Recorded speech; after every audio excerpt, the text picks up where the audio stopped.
Thank you. We'll move shortly to the table in a minute, but we do have a speaker on the study session. So, Mr. Kerry Knoop.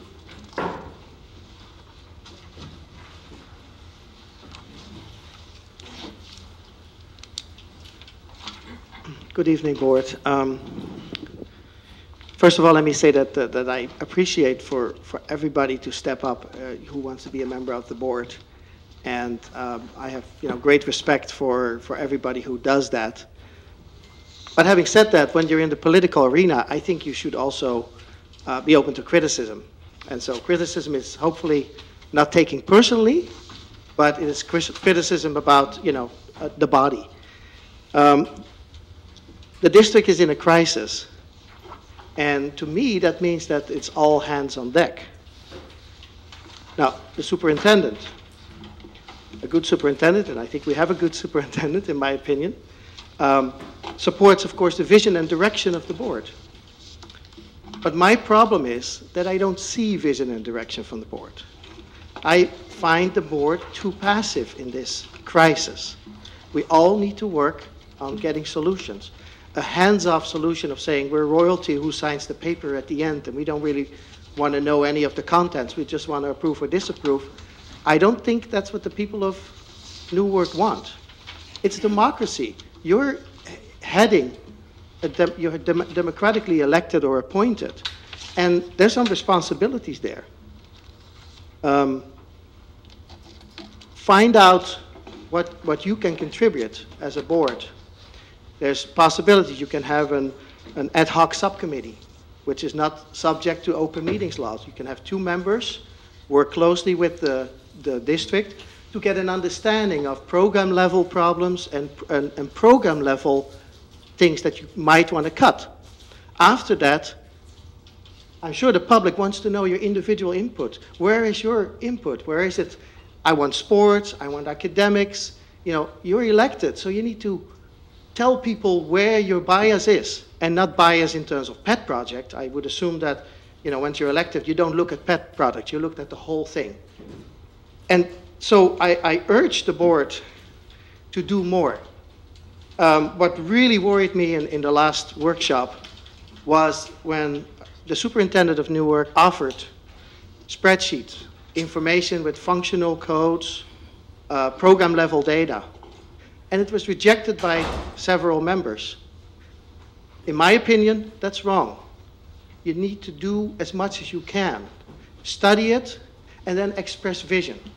Again, I hope nobody sees this as a personal criticism. In the political space, you have to disagree with each other, but you can still agree to disagree. But anyway, that's just my perspective. I think it's all hands on deck, even the board. So do more. And express your visions and views in front of the public. Thank you. Thank you, Ms. Cindy Parks.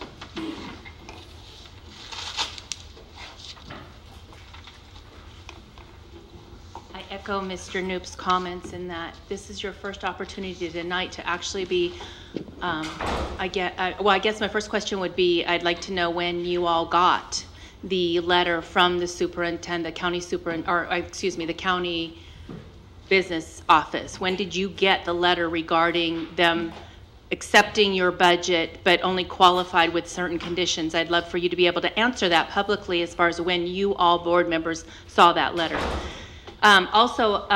There were $1.3 million, approximately $1.3 million in frozen jobs, and I'd like to know whether they were actually cut from the 17-18 budget. If all of these positions are actually cut, those dollar amounts there are not listed. Those positions are not line items in the budget. The 68.8 that's noted to reduce/eliminate overtime, is that an amount that's non-reimbursable, or is that the total amount of OT? I know that before the board used to get a document that listed overtime, or they gave you time periods, it gave you how much was being paid in overtime, and it also gave you then the amount that's reimbursed or non-reimbursable, however it was pegged, so that you knew if you were paying a custodian overtime, that was going to be reimbursed through the fees that you accumulated. How much is extra pay? I've not heard any discussion about extra pay. So if you have a part-time employee and they work more than their part-time hours, that's not considered overtime. So that's not your OT. So are you tracking those hours to make sure that that doesn't infringe on the budget, on your expectations on your salary? So again, not overtime. This is for the part-time employees that are working more hours but not entitled to overtime. I can see your mind going, Frankie. And then I received the high school master schedule, and there are many classes that are not full.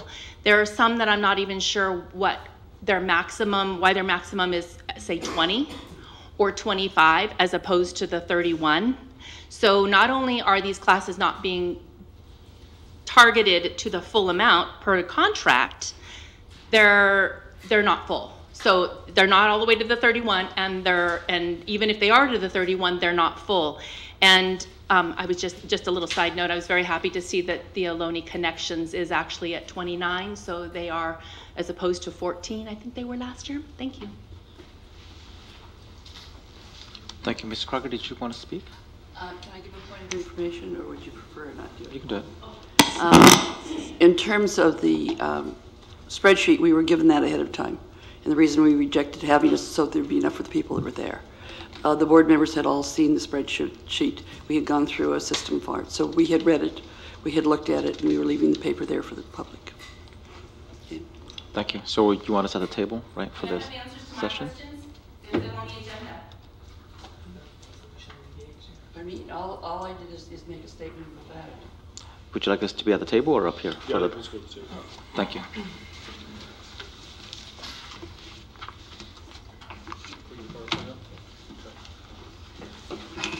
We weren't given a spreadsheet before that.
Okay, very well then. We'll go ahead and begin as we go to our second study session of the new fiscal year as we're looking into 18-19 budget. So first, let's address the question with regard to what did the county letter say? Back in September, when the county responded to our initial budget, they came back and said, we are going to issue a conditional approval, and here are the 3 conditions with which we will approve your 17-18 budget. Condition 1, you need to engage the district stakeholders and identify at least $2.8 million in potential budget reductions for fiscal 18-19 by expenditure category. Number 2, take formal board action to adopt a resolution outlining those budget reductions and committing the district to make those reductions prior to fiscal 18-19, and submit the adopted resolution to ACOE by October the 8th.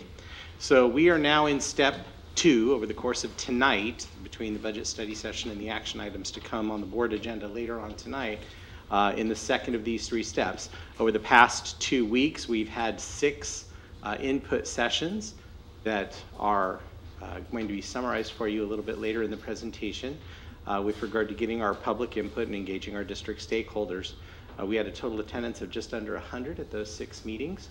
So we did have a wide spectrum across the district as it was done at various locations throughout the district. Now, the first thing that happened, well, not the first thing that happened, but something that happened right after school started is we got our first piece of good news in 15 years. Our enrollment is actually up.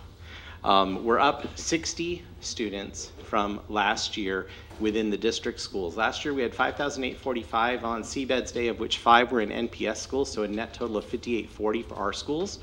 As of yesterday, we are at 5,904, of which 4 are in non-public schools, so we're at 5,900 even as a district. So we're up 60 students from last year.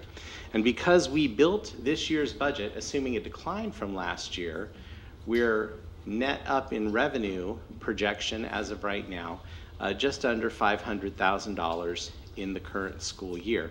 So our projected deficit goes down by that amount. Now for fiscal 18-19, those projections, the demographers came in at about 60% of what they had projected. They projected we would gain 100. I projected we'd basically be flat and actually decline slightly in my baseline projection. So we're looking at about 60%, give or take, of the projected increase that we actually realized. So we took that 60% factor and projected it forward against their projections for the next 2 years as well, figuring we can't rely on them to be 100% because we're not gaining as much growth as the projection indicates. So we used that same factor and rolled it forward to the next 2 years to figure out how many projected students we would have, and then subtracted from the revenue that it would generate the cost of the additional teachers we would need to serve that many students. And so the net gain for 18-19 is about $777,000, and for 19-20 it's $899,000. So over the 3 years, it drives our average deficit down from $4.34 million to $3.61 million. So yes. I don't know if I wait, I might forget. That's fine. Okay, I'm just wondering, when you project the number of teachers, do you use kind of what the average is that we have, or do you use the, maximum in a class? I'm projecting based on utilizing because I have to look at all the grade levels and they all have different class size levels, to the overall average of 27, took the projected increase in students divided by 27 to project how many additional teachers we would need, just so that I could get a ballpark. And we had already projected some gain in the next 2 years, and we had built some FTE into the multi-year projection anyway. This is the additional FTE over and above that we would need to serve the newer number that was tacked on as a subtraction against the revenue, so that we would make sure we weren't over booking and just assuming we'd get all this revenue and have no new expenses. Well, that's not realistic when we know we have an increase of students, and so we've projected some expenses against that revenue to bring up the net. Brian, yes? Take a moment and talk a little bit about, again, the conversation you had today with Jeff Potter from the county relative to recasting and redoing the projections to arrive at this new, Sure. smaller number. And yes. kind of slow down just a little bit so that it's clear for the audience. Okay. So as I was recalculating the local control funding formula for the 3 years with the updates to the enrollment projection, and I had my first run of where the numbers were, I gave Jeff a call because our number was always, Jeff Potter is the county CBO at Alameda County Office of Ed, and he was the one who came and gave the presentation to the board a couple months ago. And so I talked to Jeff about where the numbers were coming in now, and given that the board had said all along, we want to actually tackle the operating deficit and get to the full 4.3. So we were well above the county's number, which was only 2.8 million, because the county only can require us to do the absolute minimum in each year. And so I told him, I walked through the numbers with him and said, this is where we're at with our actual enrollment as of today, and we're 2 days away from Seabed's Day. And he said, okay, I can live with you going with this because you're still above my number of the 2.8 anyway, so it's fine if you want to target to 3.6 instead of 4.3, because the numbers are realistic, because we actually do have some enrollment gain. So just to be really clear, the number that we've been talking about with the community that was formerly 4.3 million, now on this recalculation and conversation with the county, now is 3.6 which is, That is what, correct. 700,000? About a $700,000 difference on the average per year. As you look, we have a $500,000 difference, a $775,000 difference, and a $900,000 difference. So you add those three together and divide them by 3, it's about I just want to make $700,000. sure I understand this piece. So, essentially, each year, is it the 60, incorporating the 60 units, sorry, 60 students, or is it adding, are you projecting like adding those 60 and then adding the FTE on top of that? That's the piece that I'm... Okay, so for each of the years, and I can bring up the LCFF spreadsheet, but I don't have it in as part of this PowerPoint because it's a very complicated spreadsheet. But what it's projecting is, okay, the demographers said we were going to gain 100 this year, and we actually gained 60 students, okay? For next year, they're projecting an additional gain of, and it's very close actually, it's almost another exact 100. And so we took their projection and multiplied what they projected the gain would be by 0.6, because that was how close to accurate we were in the current year. I did that for the year-over-year gain for 18-19 and the year-over gain for 19-20 over 18-19, and rebuilt the projection accordingly. Okay, so this is assuming that we get increased enrollment from Yes, the demographers. but we were projecting increased enrollment based on the growth from the developments, a smaller level anyway, based off their prior reports level, which was much farther off from what reality was. This one came in much closer. And then the FTE, sorry, you said the FTE that you put new FTE to address those students, and that's calculated within this as well? Yeah, that's the net. That's the net of that number. Okay. Yes. Right. Yes, Ray. So Mr. Rodriguez. 60 students would equal 2 FTEs approximately, is that correct? It would. It works out to be 2.4, give or take 2.2 to 2.4. And whenever you're dealing in FTE, we have to round to the next 0.2 because you can't have a And less than one section. what money figure do you attach to every FTE? Average teacher cost, we haven't recalced it for the new school year, but last year we were just shy of $100,000, so I just used $100,000 as a benchmark. Okay, thank you. And that's not just salary, of course, that's salary plus all driven costs. And you don't include if we would need an additional support person, like a classified person, that's not included.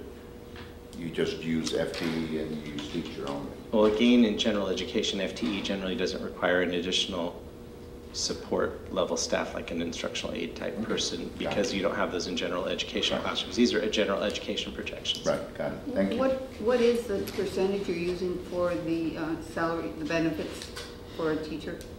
What percentage? Not STIRS, but STIRS plus everything that.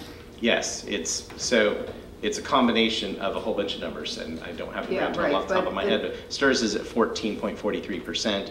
They have Medicare at 1.45, workers' comp is 2.75, SUI is 0.05, and post-retirement health allocation is also 2.75.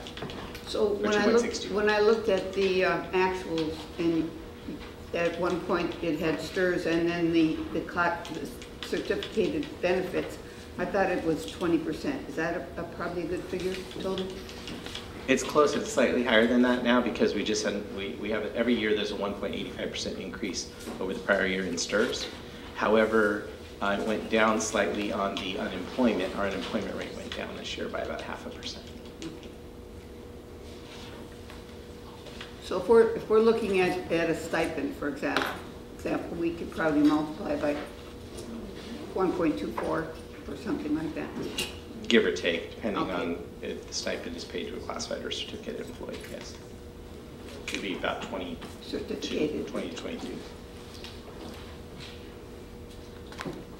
So just to refresh everyone's memories about the items that were acted upon in May, and I've started adding some function codes on here because we're going to have to transfer, if we utilize these as ongoing, I'll have to transfer them over into function code to match up with the lines of the big spreadsheet that you're about to see in a few minutes.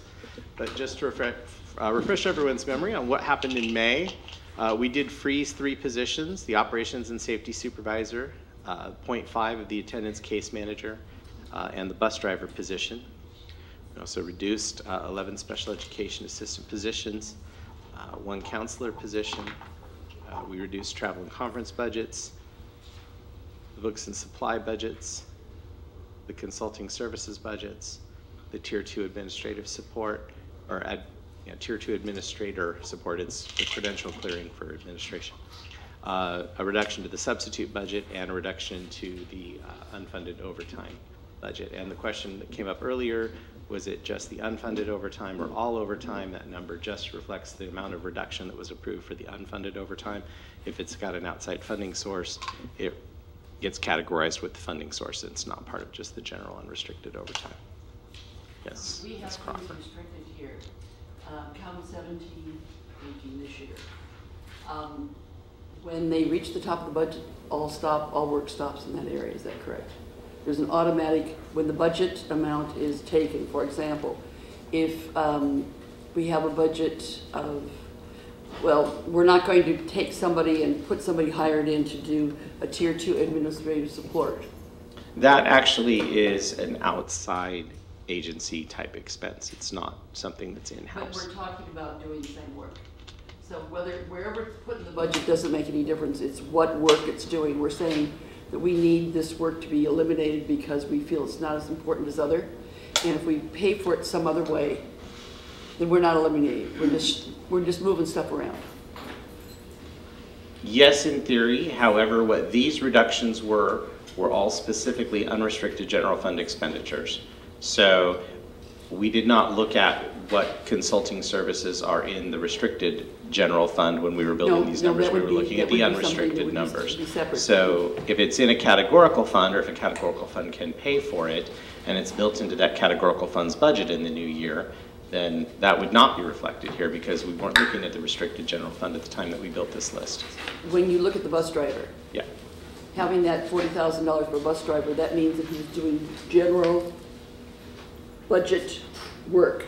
So if there's a restricted source of money to pay for a bus driver and we hire someone to do that, or we have overtime for somebody else who is not just a bus driver, but they have the ability to do it, or we hire someone from outside, that's taking care of the restricted money. But the $40,000 that we're saving on that particular position, that work is not going to be popped up someplace else. Is that correct? In other words, we can cut it out of here, but if it pops up in some other form, because we can put it with a budget code number some other place. So sort of the issue of, can we offset it and pay for it another way, or are we really cutting it out of the system? Correct. That's kind of the question. So for the first three positions that are on this screen that say freeze, okay, the positions are not gone. They weren't eliminated. They were frozen and they haven't been filled. Correct. So they're in there and they're in the budget, but we're not utilizing them. So we're generating savings for every month that goes by that we don't actually fill the position. But we did not actually bring in action to eliminate the positions. They are just on freeze at this time. The ones that were actually reduced from the budget, those positions are out of the budget. Right. And if we bring additional and positions the work is back, not being done. correct. Any place else is the work is not being done. So that is a true Or thing. it's been absorbed into other elements of the district. I mean, we have multiple, for example, the counselors. We have multiple counselors at the high school. Every student still has an assigned counselor. It's just the ratios are different now. I understand that. So when you freeze, like for the attendance case manager, do you go and use a figure for an incoming level person in that position? Because in this case, the person that left may have been higher up on the salary scale? In this case, we froze it at where the budget was. So we freeze it based on it. When we build a new year budget, so this year it was a vacant position when it came in. All vacant positions are budgeted at their average cost of the employees that are there in that position. In this case, it's a vacant position that only has one person, so it's probably at the middle. I'd have to double check, but usually we pull the middle range of the salary scale. I would like to see you check on that one, if you will, because I think there's some salary information on Transparent America, Transparent California, I mean, that I don't know if it Well, and corresponds. keep in mind, these are not just salaries. This includes all driven costs as well for all of these positions. It's the entire cost of the position, not just the cost of salary. Well, then Retirement. I even have a bigger question on that. And again, 0.5, so it's half the position. I know. The other half is I in a know. categorical program. Okay, let's go past this. This chart is... Let's hold a minute Yeah. before we go into that, because Okay. we're going to hand out a copy to everyone.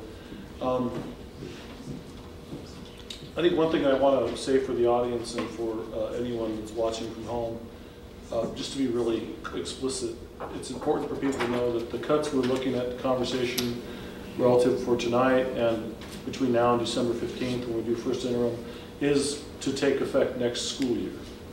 There was some misinformation that people were afraid that if we made a decision either tonight or December 15th that this was going to happen immediately. That's not the case.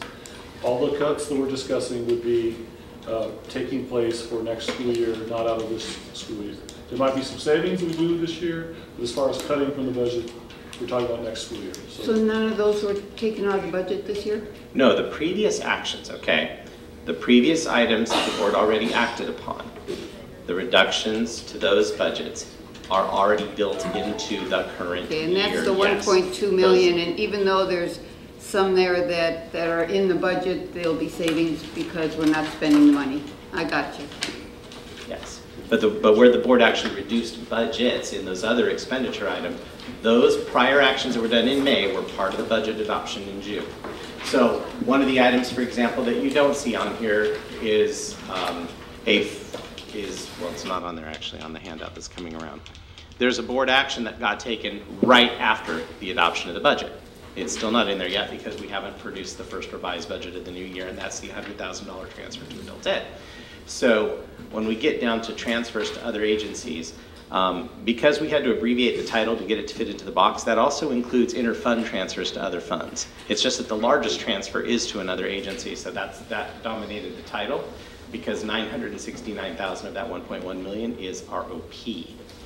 So with regard to the input sessions, there were 6 of them, as I mentioned earlier, between the 20th and the 30th, 2 at Schilling, 1 at the junior high, 1 at Music, Lincoln, and Kennedy. I want to thank all of the people who took time out of their evenings and or mornings to attend those sessions so that we could get a variety of input. We took all of the information, and I can't say we with myself in here because I was actually out sick for 2 days last week. Kim took all of the information that everyone put together, and we'll give Kim her credit, to put together what all the recommendations were, and then took that information, which was built on percentages of the grand total of the budget, and then recast it against what that is in percentages of the individual function budgets to come up with a projected total of reduction based on the community input. Now the community input got us to about 3.25 million, which was a little bit higher than the goal of 3.1 at the time, and of course is certainly higher than what the goal would be now. So the handouts that you have delineate what's in option A and option B. And Mr. Sanchez created these 2 options, one of which being we've implemented the prior freeze and all the various reductions related to that freeze, and it's about 1.48 or 1.248 million. And so if we take that, we have left to reduce approximately 2.37 million, 2,369,000 or 368 and change. And on the other hand, the board could decide to scrap everything that was done in building the current year budget and just say, okay, these are going to be the new ones going forward. And if we took the same proportion to the 3,617,000, what would that number be by function? So we pulled all of that information out there together, and the reality may be that we'll end up somewhere in the middle of those 2. We may keep some of the prior items, the board may keep all the items. It really is the will of the board on delineating those out. But as we look, it works out to be about a 4% reduction, 4.1 in school site instruction, just shy of 5 in school site instructional leadership, about 4 in district-wide instructional support, 4.7 in pupil services, about 0.5% in, or actually a 0.20% in ancillary community and enterprise services, almost nothing. District office is about 9, and I'll take one brief moment for those that were on the Superintendent's Advisory Council. There is one difference on this particular line. When I was going through the background of these numbers with Kim, we discovered that we had a minus where a plus belonged, and it inverted a calculation because it was a minus of a minus. And so Lincoln's district office number was on the previous version of this spreadsheet at 3.18, It actually should have been 1.38. It reversed the number. So the overall percentage of it against its total budget changed from 11 to 9 as a result of that inversion. But there were no other changes on the percentages. Infotech, it's about 0.6%. Facilities and maintenance just shy of 10, and the transfers about 2.25. Now, the first, as I mentioned just a few minutes ago, the board's actually already taken an action with regard to the transfers to the adult ed fund to the tune of $100,000. So we can already go with the previous board action and indicate we've already done more than what that projected amount is for that particular line item. So rather than the 18, and that just reduces what else we have to do by about $82 to $70,000 to $80,000, depending on which column we go with. So, I have a question. Yes, Ms. Parker. On the infotech, you have got, well, that's of 1%. 61 infotech, 61%. 0.61%. Of 1%. Okay, the numbers we have here are based on percentage, not. So No, 0.0061 and 0.61% are the same thing. Exactly. I just converted it to decimals. Right, so that when you try to from look at this decimals versus to- this, it may be yes. confusing. Yeah, I'm sorry about that. Okay. Yeah, these were printed separate prior to when we converted that to a percentage during my discussion with Pat. Okay. And the school site instruction, for example, currently 1.69, is that 1.69%, or what is that? It's 1.69% of the entire general fund budget, not of that line item, which is why we had to convert percentages of the entire general fund to percentages of line items to come up with the numbers. And that was part of what Kim did in devising that column that's immediately before the dollar amount. Question. Yes? When we look at the original 1.2 million that we cut out, Yes. and we look at these percentages, are those included in, for example, we had a lot of district office that was taken out of the original 1.2%. Then are we they're talking about 9% in addition to that, is that correct? Because we're talking about Yes. the 3.2. Yeah, these Okay. are, well, in option A, okay, in option A, it would be reductions in addition to whatever's been done, whatever was done prior to the adoption of the current year budget. Correct. Any actions done since the adoption of the current year budget are not reflected in any of these numbers at all. So, but anything that was done prior to the adoption of the budget. Special ed is the only one that's not. Special ed would be the one that would be, I'm Adult sorry, ed. adult ed. Yes, adult ed. Yeah. But those frozen positions are still in the budget, so, Those three frozen positions are still in the budget, yes. yeah, so All of the other they weren't budgets are. central, well, one of them. The three frozen, one is in by function code, the three positions would be the operations supervisor is in the facilities and maintenance function in the 8,000s. The bus driver and the attendance case manager are both in the pupil services functions because they're both in functions that start with a 3.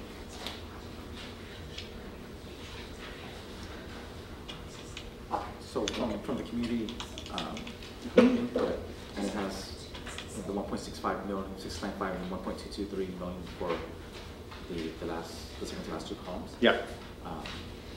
Oh, and what those last two columns are, just let me explain that for just a minute, as it might answer your question. The calculation of the percentage against the line items of each of those budgets by function to get to the community input number, and then we took pro rata because we were higher than and lower than respectively in option A and option B. We took those percentages of each column's grand total and reflected them out so that it would stay proportionate to what the percentages were from the community input. So as far as option A and option Yep. B, whichever option we go with or whatnot, Yep. how do we reconcile 1.22 in school site instruction without going through the negotiations process? Do we have that capacity to reduce it by that much without being part of the CBA? Let me chime in. Come to the next slide and then let's go back. Let me share, actually go one more. That's I want the to get slide. to there was a slide about the input from the advisory council. It's right there. That is the slide. Okay. I just changed the title to next steps because you have more things than just the advisory council. So a couple of things that, well, actually go back to the first one because I want to highlight a couple of things in that spreadsheet. What this does tell us, and I could share this in a different way, there was a lot of interest of trying to stay away from school site level, classroom level reductions. And there was a lot of interest in taking more reductions out of central office. And there was a lot of agreement around not touching technology.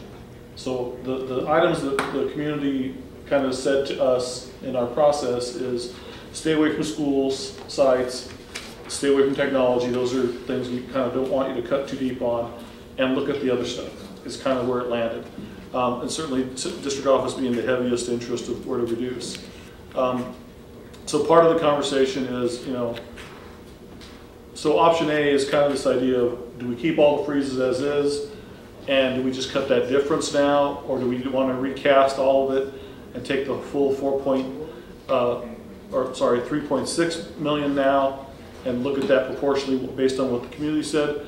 Or is there an option C that the board creates here tonight and saying we probably want to tweak this down or shift those things around, or, you know, the 100,000 that we had saved, or that was a difference that we know we already took action on out of adult ed.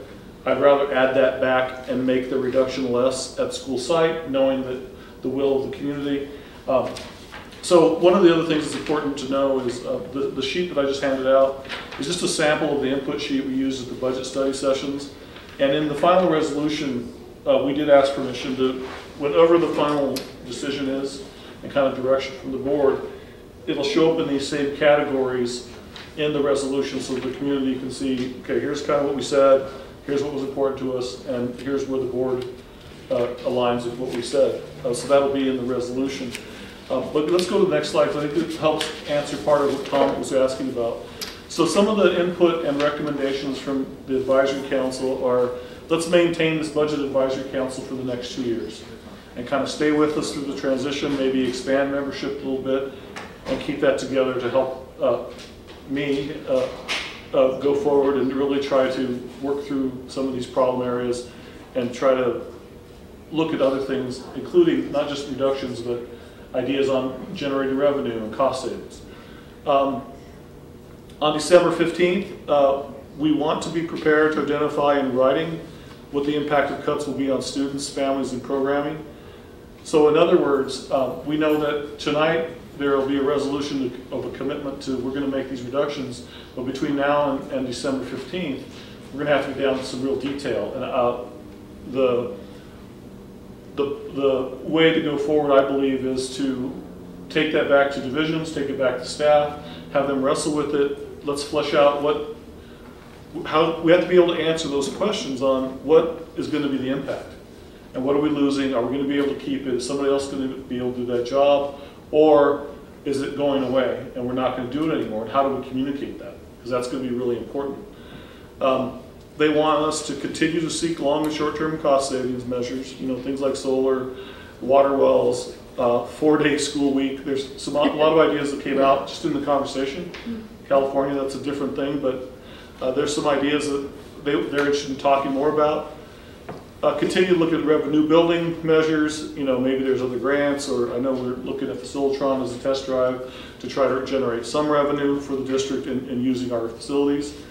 And continue to expand and leverage our community partners, city, county, state, Silicon Valley. We'll go into that a little bit more later. And looking at other funds, kind of in this same spirit of what Member Crocker brought up. If we can pay for something out of a different fund that helps us not cut so deep in general fund, how do we figure that out? And how's the way to build that in a way that still aligns with what those sometimes restricted funds are allowable but not allowable? And create some options for the board to consider. But I think the real piece here is really we have to, and again, I'll say it was really important to the committee that, because they were hearing also from the community and many people attended more than one session, it's important to communicate these are reductions that will take real effect in the 18-19 school year, not this year. So that's kind of the feedback from the committee and the guidance that they asked me to take notes on and bring forward. But now we can go back to the other slide and I think talk about, so what we have here is more of a kind of symbolic patterns and themes that the board asked me to kind of glean from the community and from the people that responded This is kind of the pattern we see. And the good news is that we don't have the 4.3 million now, we're at 3.6 because we did ask permission to recalculate that. And the county allowed that. Wouldn't that change these numbers? If we already know those savings exist, it may take money off of the school site instruction side, for example?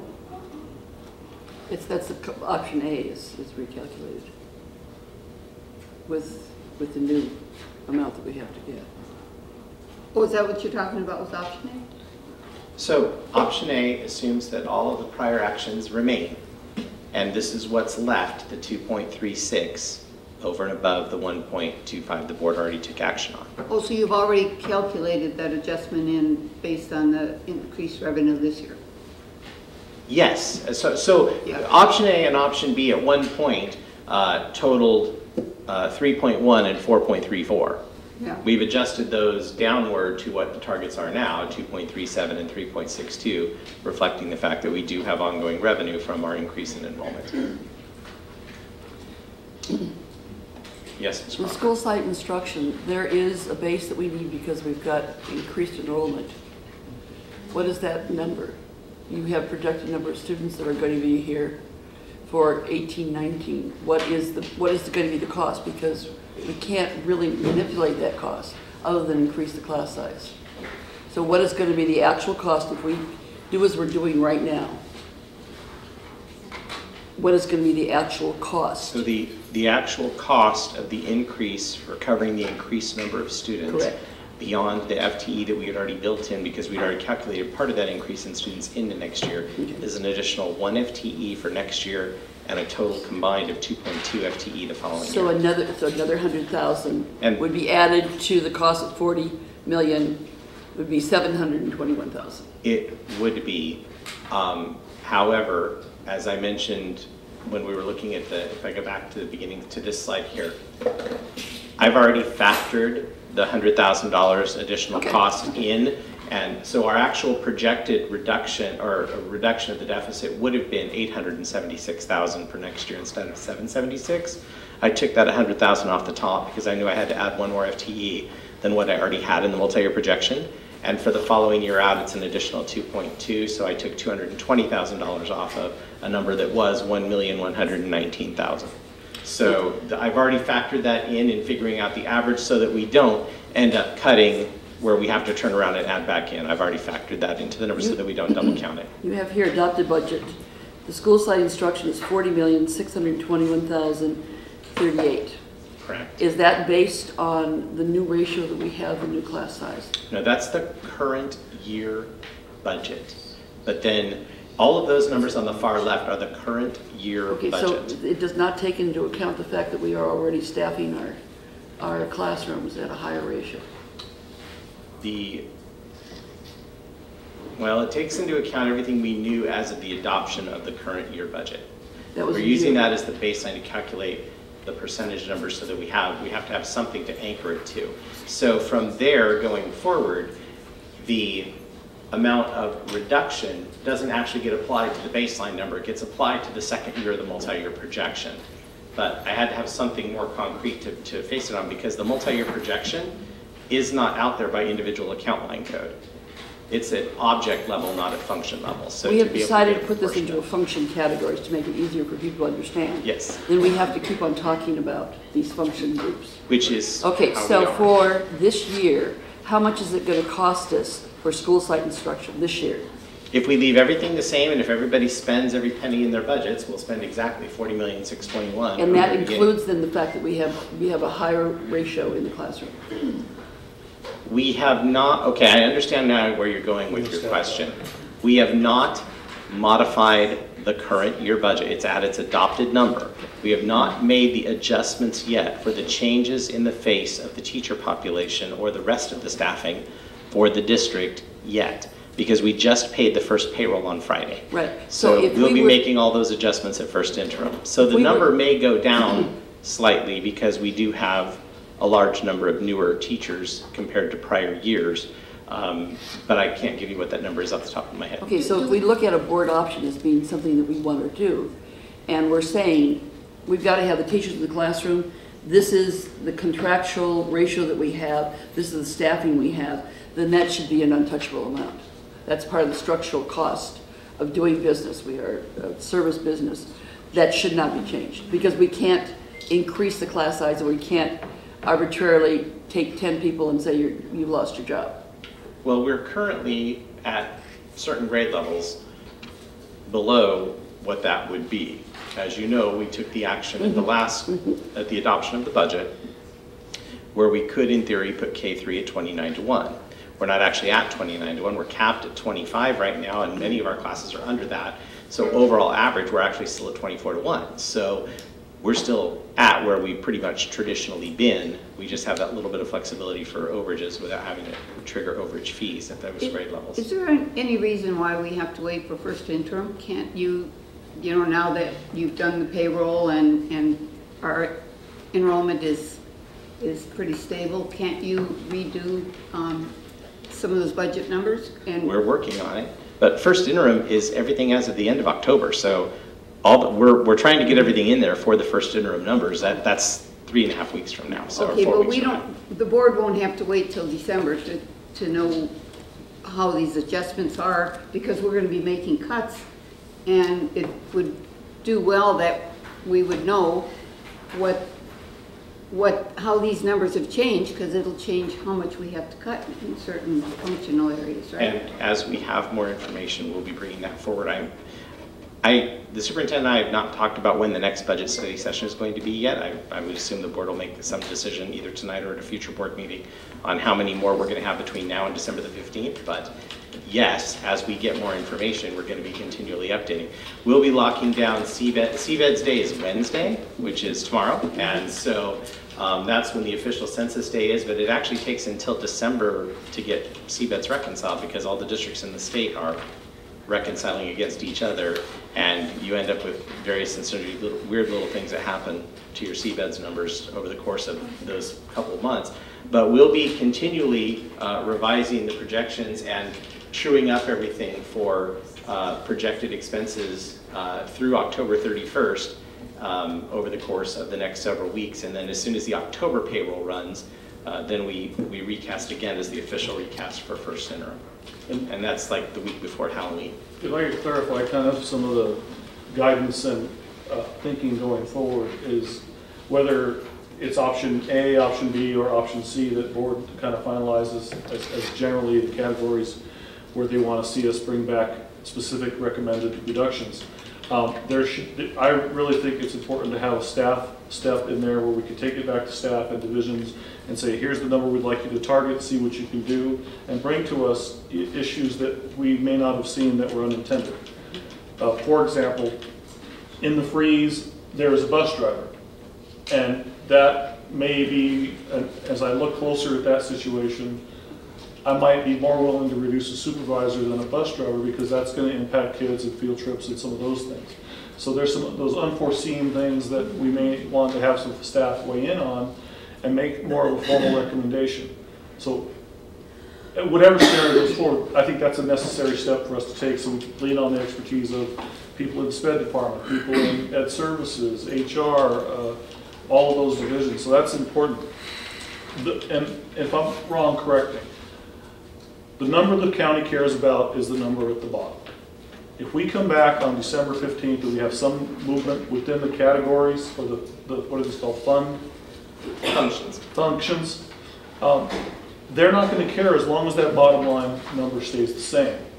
But I think that now that you'll see the full Excel spreadsheet of the budget and both the expenditure and revenue side, it's on our front page now. So there's no secret, it's out there.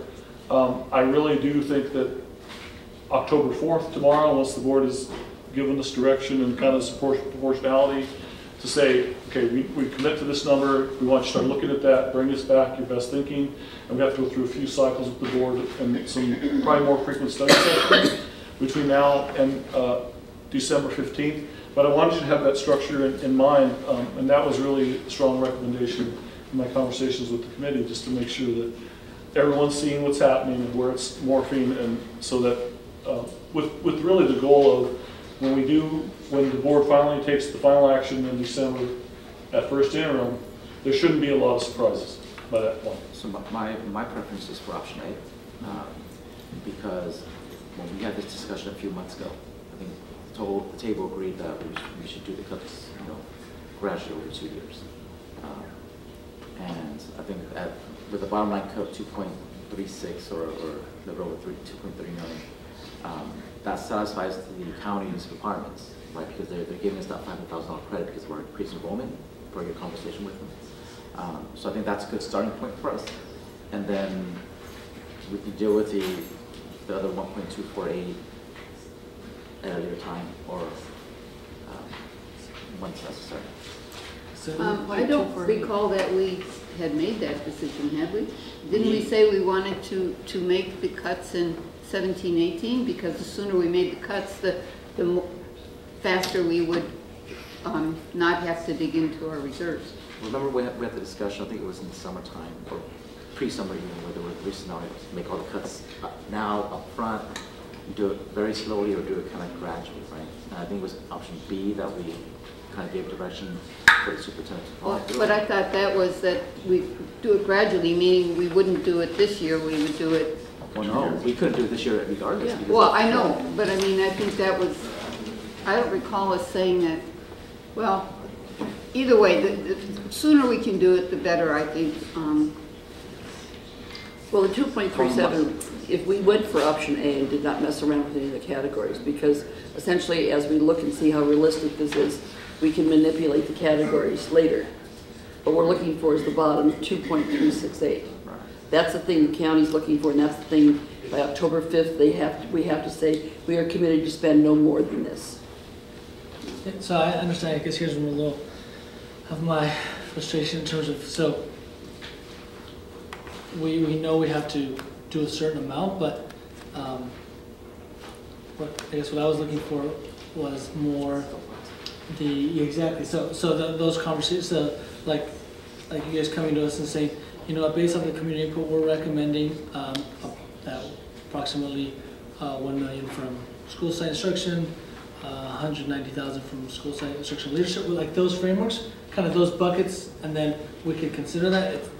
If we do the 2.4, and this is a question that I have, why are we doing 2.4 if we're talking about 2.8? I guess that. Yeah, let me clarify that. Both options are the full 3.6 million. One option just says we're going to hold true to the freezes, and we're going to keep that in. We're not going to mess with that. And we're going to take the difference proportionally based on public input. Option B is still the 3.6 million, just distributed based on the public input. So it's the same amount, but I think that in either scenario, just know in the back of your mind, I really do believe we need to take it back to staff, give us your best thinking. What are the implications for schools? What's going to affect families before we go down that road and have some room to move between categories? But for right now, one is not a lower number than the other. Now, that could be option C. It could be we want to do the minimum required by the county, which is 2.8 million, as it says in the letter, and that would give us the direction to recast everything based on that.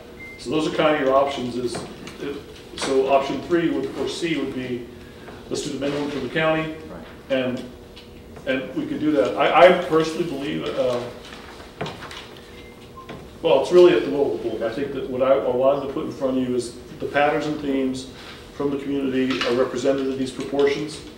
And if you guys wanted to move stuff back and forth, and I think that, I don't think anyone's going to argue with me that the interest was to stay away from classrooms technology as much as possible. I had a question. Yes. We had approximately 100 people participate in our community meetings. Right. And, when you figure 6,000 children, and you figure maybe 1.5 parent per child or something, so we had, we have what, 3,000 total, and we had 100.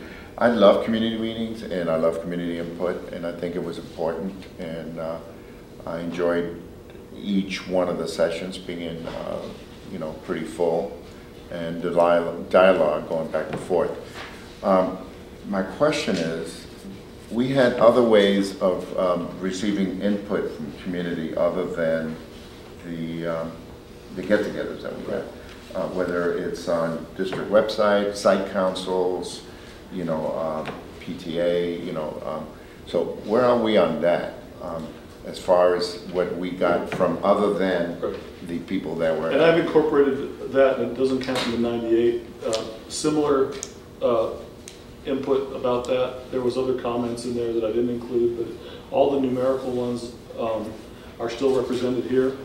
But I think that's something that we need to do going forward after tonight, is how do we really give a clearer way for parents to have a more specific way to give input. And it's kind of mixed. I mean, sometimes people think, well, that's the board's job, that's why they're elected, and then sometimes people think that, no, this is really, like if you look at the Schilling example, they voted together as a group, all 30 people turned into one sheet that said cut here and cut here. And you see that represented in the data.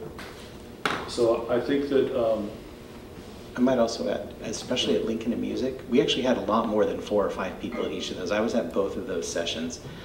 Just not everybody chose to turn in forms. Right. So we did have a couple of dozen at each of those locations.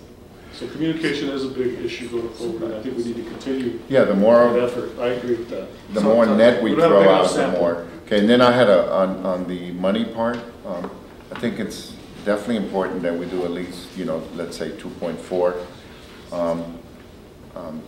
with the understanding that we're going to continue to have budget study sessions and look at additional ways and to not only to, you know, look at staffing but also look at ways that we can increase revenue. So, so if we chose that number and didn't continue to have budget sessions, then to me that would be a problem. I think these are going very well, and I think that we need to continue to have these as we move forward.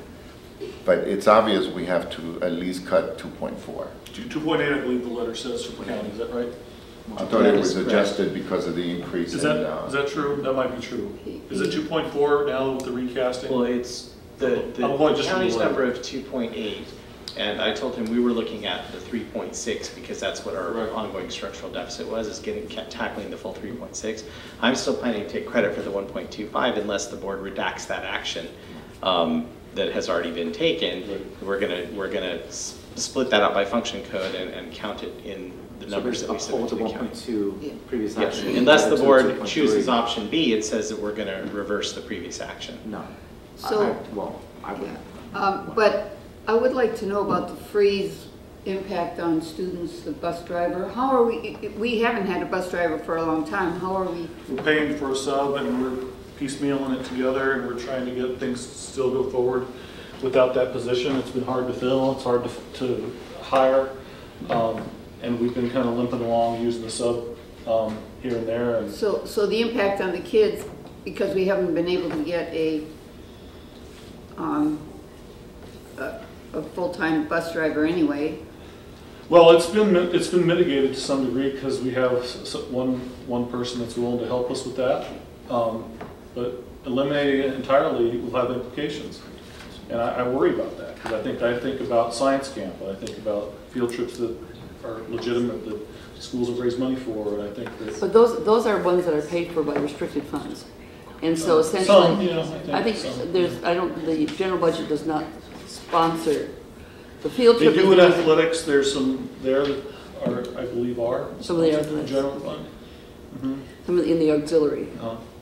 I think what can be helpful for the next steps, and what I know my personal opinion is, or my personal preference is option A, uphold the current freeze, because that's already action that's already taken, right? And we've learned to live with that freeze for the past 5 months now. You know, uphold that, add the 2.3 reduction to get us to 3.6 total as planned. But I think what would be helpful moving forward is within each of those categories, how do those numbers manifest itself? Like, what does that mean when we're aiming to take 1.233 mil from school site instruction? What does that, I mean, is that instructional materials? Is that, you know, increased class size? What does that mean? So break that down per item, right? Or what that reflects. And then once we get that, then maybe we can move around and play within those categories as long as we keep that 2.36, amount.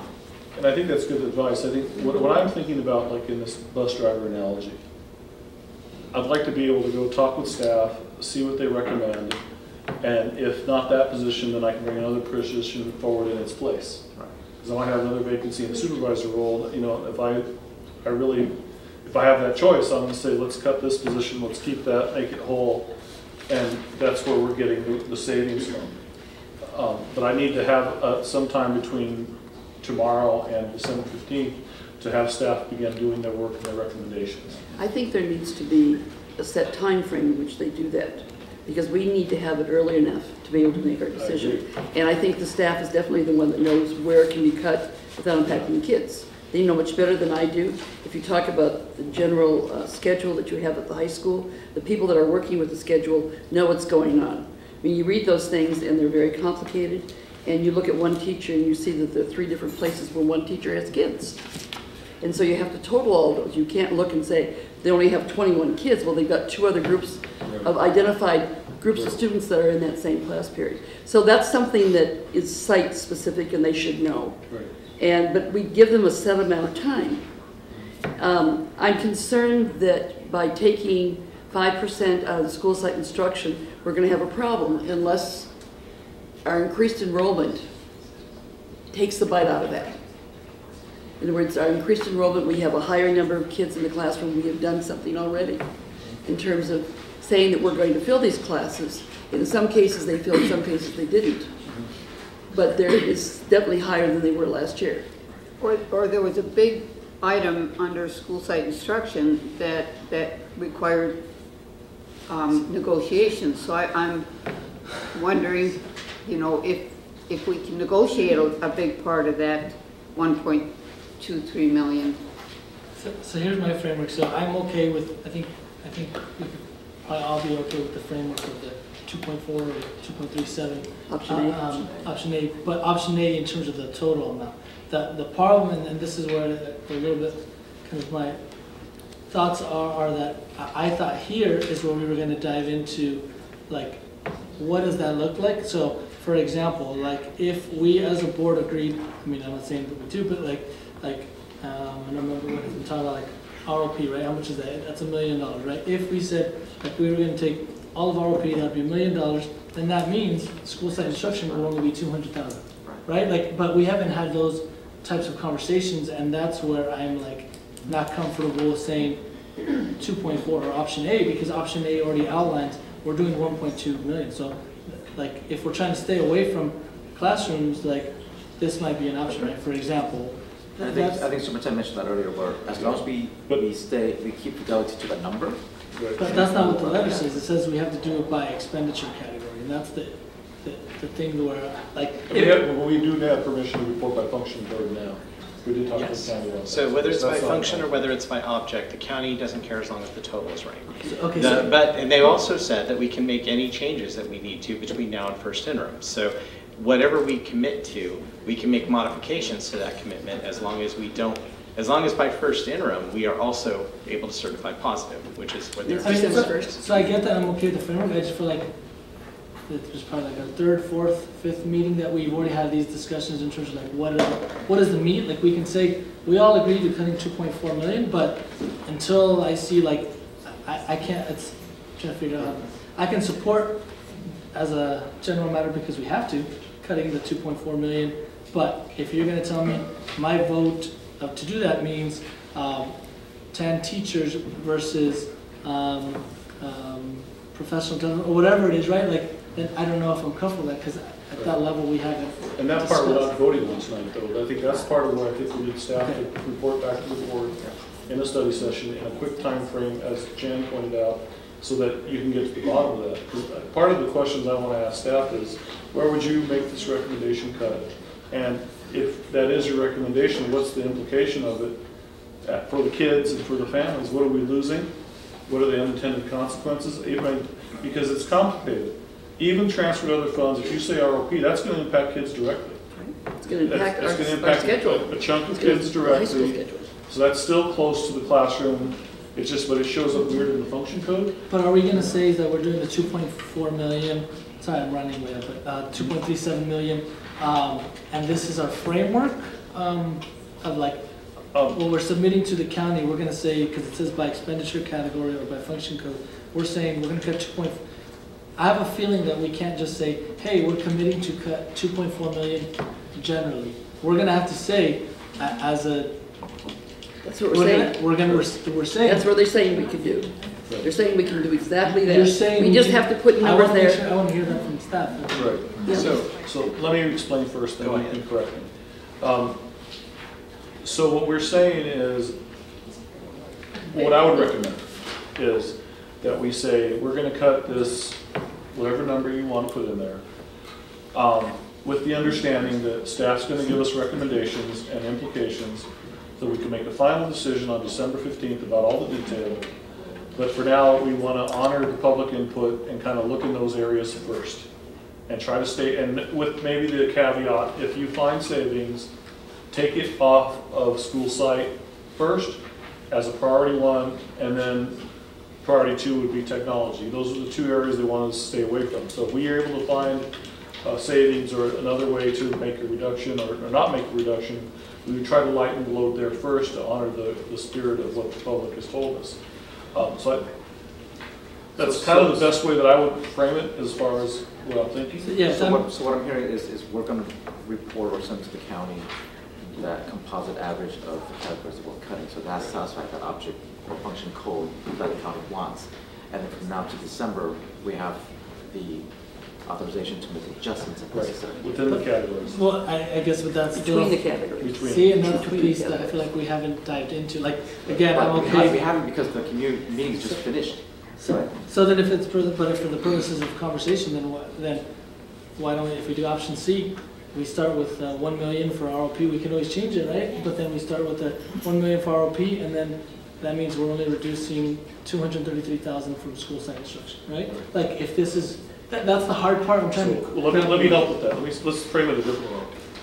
Part of why I think it's important and why I thought it was important to ask to keep these in the resolution is I think it's important for the community to see that, okay, they're listening to what we said, they're looking at things proportionally to what we said, and will the final answer be there? We're yet to know. We don't know that yet, but I think that, because that could have been decided, I would have saved the hassle of doing the community input.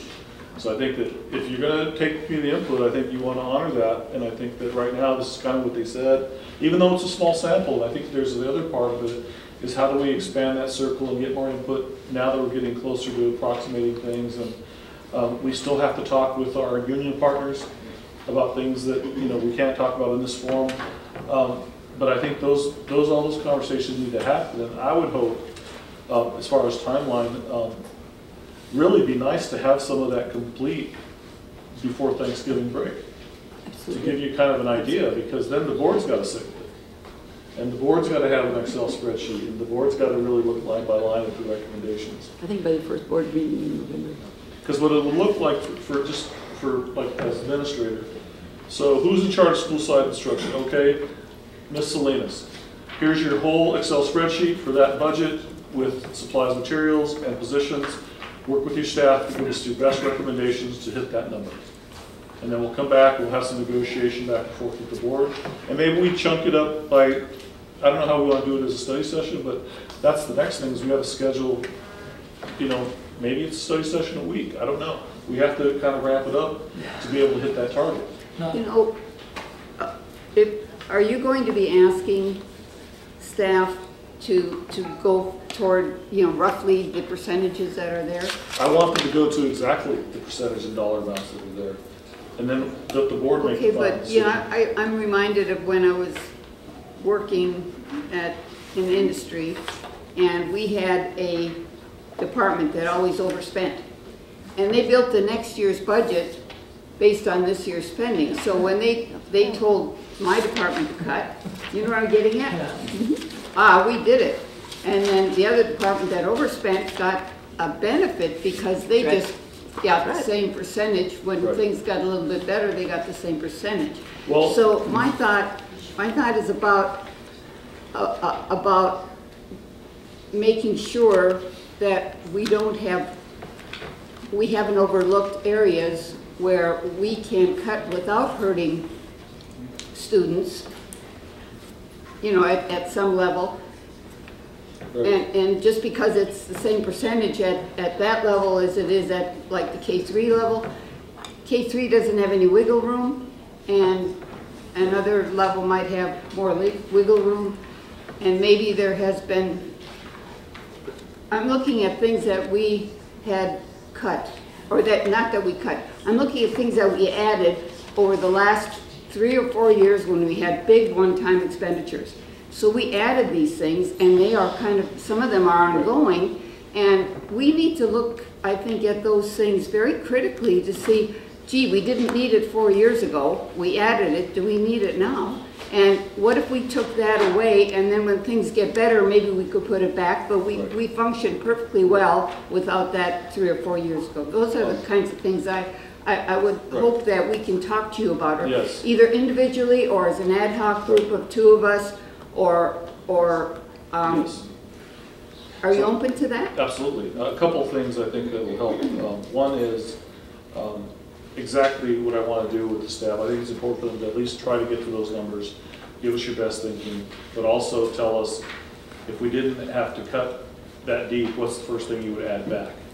We kind of need to have that answer to the question. The other piece that I think we need to go back and revisit is a prior FICMAT report that gave recommendations on things we were supposed to cut and adhere to, and see what was completed and what is not completed, and kind of look at following that and look at the current FICMAT report, and there's some recommendations in there that they wanted us to do that we would have to do that are just good recommendations. So those are 2 other factors I think that we want to look at.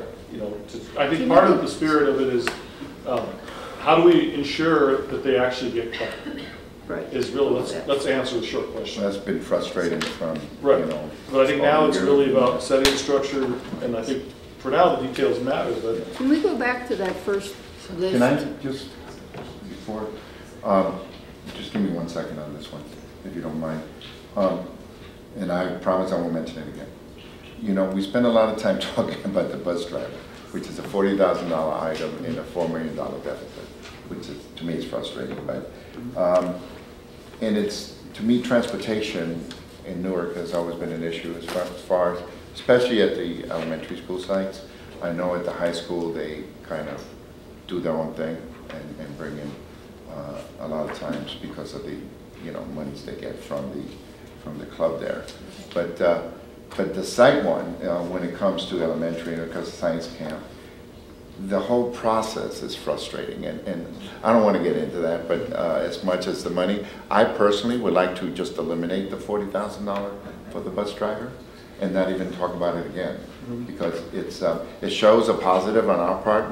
We have additional students, so we have extra money. So, you know, I'd like to see that $40,000 taken out of that. We've already done that with 1.2 million. That's part of the 1.2 million. Right, but that we took out. Right.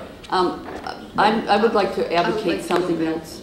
Go ahead. And that is, we're talking about option A and B. If we go to the community input as being the percentage we stay with, that gives a larger bite that all departments have to get that we need. And that way, and then you're saying, what would you put back as your first one? Everyone is cutting deeper than they need to cut. And then we can put back. So that gives us 600,000, 550,000. And if we end up doing that, we have a Fund 17 of which we're going to be taking 2 million something out of this year of the fund. Is that correct? What is the budget amount that's coming out? 4.3 million. Okay, so to replace part of that, the 1.2 million doesn't cut into that for this year's budget. The 1.2 million we've cut out. No, we're using we're cutting the 1.2 and we're using the 4.3. That's so we are reducing by 1.2 million. It's still going to cost us 4.3. Yes, however, of the 1.2, about $1 million is in the budget. I mean, about $1 million was already cut in the budget, and about 2 and change is yet because the frozen positions are still in the budget. I know it's a little bit of a hard concept. So that essentially they have not, the eliminated expenses are gone. Right. So that when the final balance comes at the end of the school year, we have not spent that 1.2 million. It will be there in the balance. Yes. Okay. That's not spent. Could we go back to that first where we I already know, made I know the we have cuts to go to, in first. terms of discuss, like, what are the proposal or action steps we're gonna take? Maybe we're gonna have to table this and then to add it at the end, or I don't know how we're I'd gonna like to figure see that out. that chart of, like I said, how does those percentage manifest itself before we go further? Do Yeah, you have, I mean, do we have a deadline tonight to pass a resolution? We do have a deadline to Yeah, we pass can the still pass the resolution. resolution committing to the overall number that we're going to reduce by. That's what we're, No, We it has have to to have, be within we this. either have to have it by function category or object category, one or the other. And you said Yes. we can adopt those percentages as presented and then make adjustments. That is correct. With the understanding we're going to adjust, Right. probably. Yes. Right. That is correct. so if you could go back to the first slide though, The very first slide. no, the next one, those. Can you provide the board some detail on the Friday update or something about what is, what's behind those numbers? It would like reduce travel conference budgets by 21,600 out of how much? Can we get some detail on some of The these? total and then the reduction. These so-called reductions that we've already made, because, maybe there's conferences that the board would like to know more about and say, gee, maybe we can cut that more, you know what I'm saying? How much is left after the? Yeah. And I did want to say that I appreciate real quick that the community input and that this is a good framework, and I wasn't trying to, you're right, we went through the whole process for that, but for me, that's a big important piece of the data. But for example, like if that meant for me to say, okay, the transfer to other agencies, like that means saving 10 teachers, so I took away from there as a framework, even though that wasn't your percentage, I could live with that. That's me personally, but that, like, I have no problem going to the community and saying, look, you can blame me for eliminating ROP, but then that meant smaller school sizes, class sizes for your kids, right? Like those types of, I guess that's the part that I have even as a framework, because then to me it gives off the impression that if I were to go back, if I'm facilities and maintenance, I just need to cut 9.9%, but it could be less, but that would be the cap, as opposed to just thinking about, like, based off of our analysis or that Member Thomas mentioned, what if there's specific programs that, you know what, because of its inefficiency, we could probably cut 1.2 million, and that's double the percent. That's the only piece that I'm struggling And with. let me try to help with that. The way through the forest that I think is going to be safest. Try to stay as close to the community recommendations for now. And going forward, we have to have a really transparent way of working through this in a public setting, in study sessions, so that this is able to happen, so that you can have that conversation. Because I promise you, everything on this list is going to have a group of people that are going to call every one of you and say, don't cut it. Every single, no matter what we do, you're going to hear that. And the only safety that I think you're going to be provided is the more you listen to the community and the more that we have more opportunities for input and have more of a public conversation about, why it went down the way it went down. I think that gives you a lot of coverage, and I think that's why that's really number one in the recommendation in the letter from Alameda County. They really do talk about engaging the stakeholders, and we've started, but we've not done a deep enough engagement. 100 people is not really a big enough sample in my ideal, but at least we're starting, and I think we still have some time to make these adjustments. So I think part of where we are is, what number do we put in the resolution? What proportion can we safe it out? And we can put it in the letter to the county.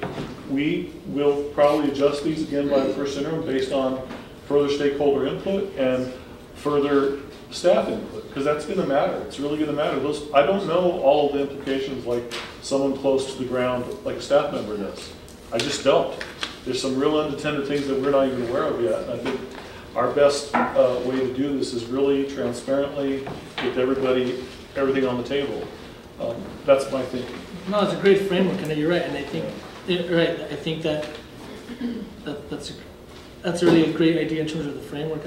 It's just hard for me to then kind of go out and say, okay, could we do, I guess it'd be option C, because we do option A, district office, like the board commits that we won't take, not that it's a lot, but as a statement, benefits any travel conferences, like, you know, as a way to be like, it's not gonna save the budget, but it gives us to say, look, like, we're doing this because we care, not because there's any particular interest. Do you know what I mean? Like, that's the piece that I feel like we haven't been able to And that needs to be a public conversation, I agree. But what I'm saying, I think, is there's still time to do that, we have to carve it out though. And I hope though you'll give board members an opportunity to sit down with you and dialogue about what some of our thinking is and push back at us or at least give us the opportunity to give you some input. Because for now, we haven't had any opportunity.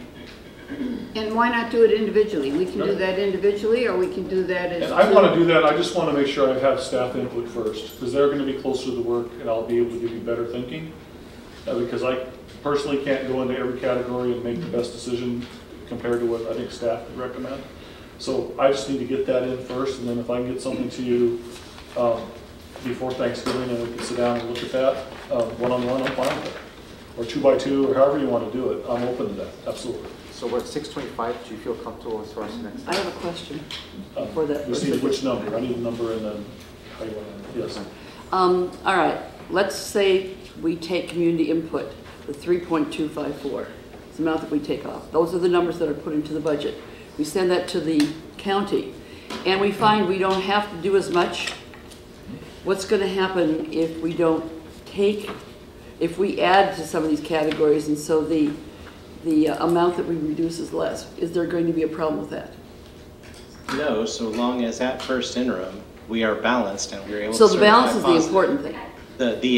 In the end, the county wants the board to commit to making the level of reductions that we're going to have to make with some framework for staff on where we're making those adjustments. And then at first interim, we're going to be certifying the new multi-year projection, and that multi-year projection we're committing to the county is going to certify positive. Yeah. So we're going to take, when we get to first interim, there are a lot of things that will change. We will lock down the actual CVEDS number and we'll recast the projection on enrollment. We will also have an adjustment because there's some one-time funding in the current year that we know we're getting that we didn't know at budget adoption. We know that there's some other changes with regard to just programmatic things and other funding sources that have come up and some minor changes on the restricted side as well that have happened since budget adoption. And we have the rollover of the ending fund balance of last year, which came in about between 675 and 750,000 higher than we projected. So all of those will factor in at first interim. So the county knows more adjustments are coming. We've had that conversation, right, and they've had it with every district in the county because we're not the only district that's facing these resolutions. So if we take the community input, it is heavier than we need to do in all the categories. That gives every bucket of functions a larger amount to take out. Well, just to be clear, this sheet has adjusted for the new number of 3.6. So these numbers are adjusted for the new recasting based on the Right, so 3.2. Right. 3.2 would be what we would reduce in addition to the 1.248, correct? So the 2.3. What is let me see if I understand what you're saying. Well, we absolutely. Hold on a second. So option A would be a total of 3,617,353. Option B would also be 3,617,353. It just, we broke it out because I wanted to capture the freeze in there. But the community input was done based on the fact that we had 1.248 already taken out, and that was the goal we said to them to go to. We'd have to reduce 3.2. We said that. We did, well, we had said 3.1 and they came in high. Right, okay. Right. So, but even if, so then I guess it's a push. It doesn't make much difference, you're saying. Either way, we're kind of any of these final line in option A, B, or community input, it's all the same. I think, yeah. The question really is to the board, do you want to go for is the bottom number of the resolution 3.6? Or is it the 2.4 that's adjusted from the county letter? The bottom line of the resolution will still be the 3.6 either way. Yeah, it's right. Still 3.6. What I'm going to do we want with to the keep the resolution. 1.2 credit. It's already we've already taken action. So what I'm going to, if you go back, and I'm sorry, Pat, we probably should have gone over this. I've already gone through and started identifying with the things that the board's already done, what function codes do they fall in. I'm going to drop all of those numbers of the 1.248 in on top of the 2.3 if the board selects option A. right. And if the board selects option B, then option B will be, or whatever new number the board comes up with. That's how the resolution is going to be worded. The way I see it, option A is the safe option because Yes. if we have difficulty getting to option B, you know, to the extent that we can work on option A and then have more cuts that get us closer to option B, we're ahead. We're saving money. Option B, we're backtracking. Because true, by doing that's option true. B, we're saying, okay, well, let's reverse the 1.2 action they already took, but then let's decide now to cut 3.6 total. Versus option A, okay, we've already taken that step, Oh, 1.2. no, I Let's move forward to misunderstood. 2.4. I misunderstood. I thought that was, never mind. Yeah. Okay. That's why I'm saying the option A. community input, it's, you're I mean, to me, taking more out. it was a no-brainer.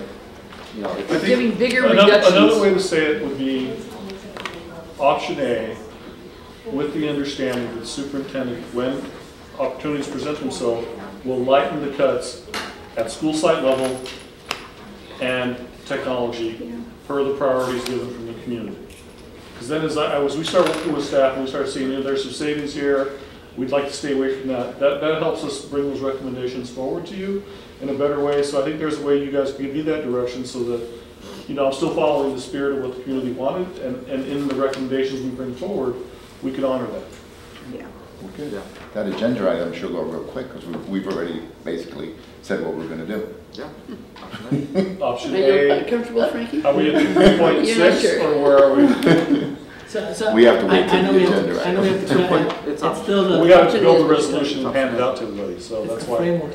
I still think there's value for going for, asking for bigger cuts. I want option A. And then we can put it Yeah, out. option Because- B is a We're not- non-starter. we're not- I was thinking it was something What I'm else. saying I is think you this- have this is- consensus. Okay. If we had to cut this, what would you do? All right, we're over time already. Not consensus, but. I mean, Thank you, President Lorenz. I think he's got a feel for how we.